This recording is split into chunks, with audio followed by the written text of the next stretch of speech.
Alors moi je me souviens d'un film qui m'a beaucoup marqué quand j'étais petit.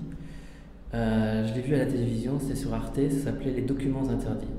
Et c'est une série de 12 courts-métrages qui sont en fait sur des phénomènes paranormaux et c'est filmé dans différents formats. Il y a de la vidéo, il y a une vieille pellicule en 16 mm, il y a aussi un film en Super 9 qui sont soi-disant filmés par des gens de l'époque et qui sont en fait des phénomènes inexpliqués.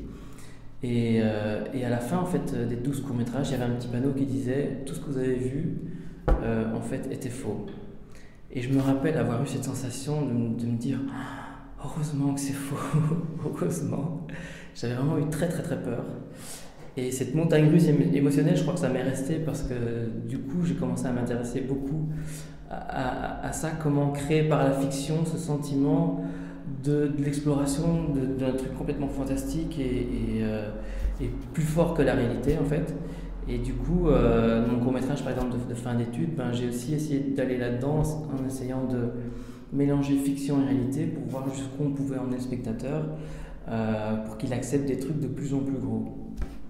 Et donc je me suis rendu compte en fait que tout ce que je faisais était très influencé par ça.